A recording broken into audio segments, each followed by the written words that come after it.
right, today we're going to learn how to factor. So the first thing we're going to learn how to factor are binomials. So that just means two terms. So things with two terms. So when I'm looking at something with two terms, I look at my two terms and I simply just ask myself, is there anything I can divide both of those terms by? So for instance, in number one, I can divide 4x and 24 by 4. So I look for the biggest number I can divide by. This is known as our greatest common factor, or GCF, or our greatest common denominator, which would be a GCD. Okay, so I have 4, and so what I'm doing is basically creating a distributive problem now. So I have my GCF on the outside of parentheses. I create a set of parentheses long enough to have two terms.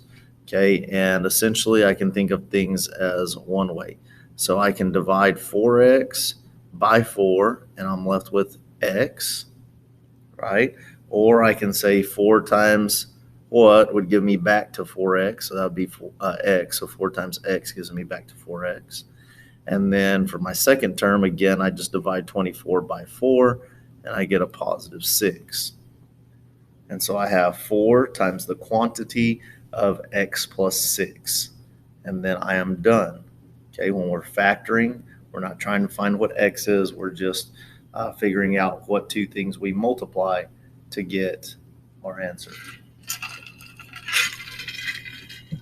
Okay, so for number 2, again, I look 8x and 28. All right, so we're looking for the biggest number we can divide by. So one thing that we can do, you can do this on Desmos or even the calculator, but I can say GCF, open parentheses, 8 comma 28, and then it'll give me our GCF. So our GCF of those two numbers is 4. So again, our GCF is 4, so we have that on the outside of parentheses, leave enough space for two terms. So then I take 8x divided by 4, which gives me 2x, and I do negative 28 divided by 4, and that gives me negative 7. And so I'm done. So then again, 3, right, 6, and 48. Again, if you struggle, pretty simple in Desmos. Let's just come back over here, 6 and 48. That gives me a GCF of 6. So 6 is my GCF. 6 times x gives me back to 6x. 6 times negative 8 would give me back to negative 48. And then on number 4, I need the GCF of 10 and 45. So I can come back over here if you're not too sure what that is. 10 and 45 is 5. So we have a GCF of 5. And then I say 5 times 2x gives me back to 10x. And 5 times positive 9 gives me back to 45. Okay, and so that's how you factor binomials. We just created a distributive problem. All right. Next, we're going to factor trinomials when a is 1. So a trinomial is 3 terms. When a is equal to 1, what do I mean by that? So this leading coefficient in all these examples is a 1. So that's what I mean when a is 1. So when a is 1, then things hopefully work out fairly quickly and easily. Okay, so for number 1, this is called the rooftop method. I take the 1 and I multiply it times 72, and I put that number up top. I take 17, the middle term, and I put it on bottom. And now these problems, again, are just like we've been doing in our warm-ups. So I need factors of 72. So I need two numbers that multiply to get 72, and those same two numbers will add to get 17. So again, on Desmos or your graphing calculator, y equals 72 divided by x. I need a table of values. And then let's go ahead and just enter in all these values right here. So I look at these pairs and I add and say which one will give me the 17. That's 8 and 9. So then those two numbers, let's go 8 and 9. Okay, and so what I haven't taught you how to do is how do I write that? Okay, so when we're writing the answer to this, I need two sets of parentheses big enough to fit two terms in there. Okay, I always write this first term 2 times, right? Because the square tells us 2 times. So I'm going to do 1x or just x twice. And so that's going to be my first term in each parentheses. And then for the second term, I take the two values I found. I have a positive 8, and I put it in one of the factors. And then I have a positive 9, and I put it in the other factor. Okay, now you hear me using the word factor. What do I mean by that? So here I have x plus 8. This is considered one factor. So x plus 8 is considered one factor.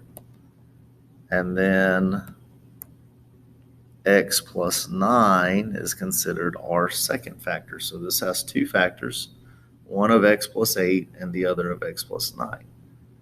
Okay, so let's move on to number 2. So again, rooftop method, I take this first term times the last term, and that's my product. So I have negative 15 at the top. My middle term goes at the bottom. I have a positive 2. So now I need two numbers that multiply to get negative 15 that'll sum to give me a positive 2. Okay, so those two numbers are negative 3 and positive 5. Once I have those two numbers, I do two sets of parentheses big enough to fit two terms in. Again, I do this 1x 2 times. So just x in both of those, and then I fill in with the numbers that I found just a while ago. So again, I have my first factor of x minus 3 times my second factor of x plus 5. Again, if this helps, here's the first factor, and there's the second factor. And then number 3, I do 1 times 10, which is positive 10. I need a negative 7. At the bottom, two numbers that multiply to get positive 10 that'll sum to get negative 7 are negative 2 and negative 5. From there, I do x twice, and then I do negative 2 and negative 5. And one more time. First term, x minus 2. Second term, or second factor, I mean, x minus 5.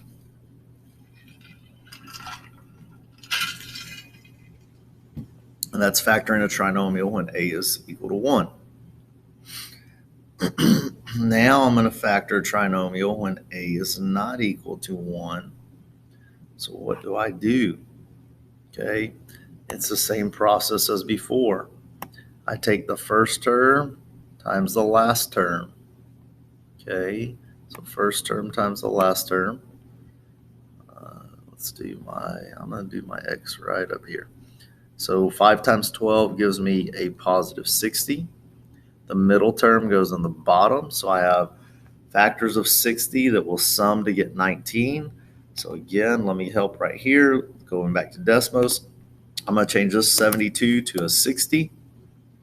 And now these pairs multiply to give me 60. So I need the one that sums to get 19. So that looks like 4 and 15. So then that is 4 and 15. I still do my two sets of parentheses. Okay, this time I have 5x 2 times. So I'm going to do 5x and 5x. Then I'm going to put my plus 4 and my plus 15. The order of that does not matter, right? I could have put the plus 15 first and the plus 4 last. And then before I say this is my final answer, I look at my two factors and I ask myself, can I divide by anything else? A lot of times when this leading coefficient is something other than 1, you will be able to divide one of the factors usually, okay, if not both. So the first factor stays the same. I can't divide anything there, but if I look at the second factor, I have 5x and 15. I could divide both of those terms by 5, and that would leave me with x plus 3, because 5x divided by 5 is x, 15 divided by 5 is 3. And so this is my final answer, and these two are my final factors. Okay, so it's very similar to above with one extra step there at the end. So number 2, we do 3 times 20, which is again 60. This time we have a negative 16 on the bottom, so I can come back to my Desmos, and I'm looking for something that would really add or subtract to get 16, and that looks like 6 and 10. So this is 6 and 10, but both of those need to be negative in order to satisfy those two values. So again, my two sets of parentheses. This time I need 3x 2 times. Okay, and I put in a negative 6 and a negative 10. I look at my first factor. I can divide those two numbers by 3. So that would leave me with x minus 2. And then my second factor is the same, so it's still 3x minus 10. That would be my final answer.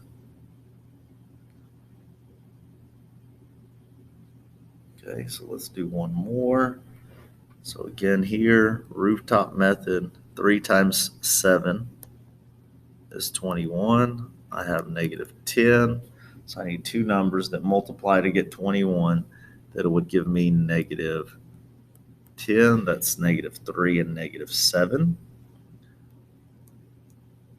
I do 3x 2 times. 3x goes as my first term in both of them. I have a negative 3 in one and a negative 7 in the other. My first factor I can divide by 3. So 3x divided by 3 is x. Negative 3 divided by 3 is negative 1. And then this one remains the same. Here is my final answer. Okay. And then I have one more example. So, again, I have a trinomial. If I look at this and I say, hey, I can divide a number into all 3 terms, then I go ahead and do so. So, for instance, this one, I can divide 6 to all of these.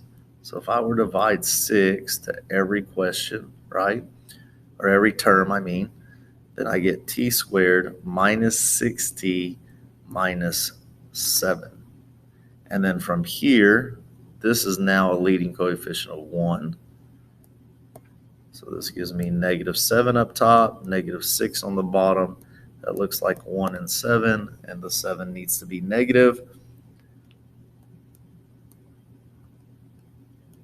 I do t twice, and then I have positive 1, negative 7. So anytime we factor, what I want to emphasize is trying to find a GCF first, or trying to find a number that I can divide into all terms. If you do have that, I would recommend doing that first. That way you're working with lower numbers.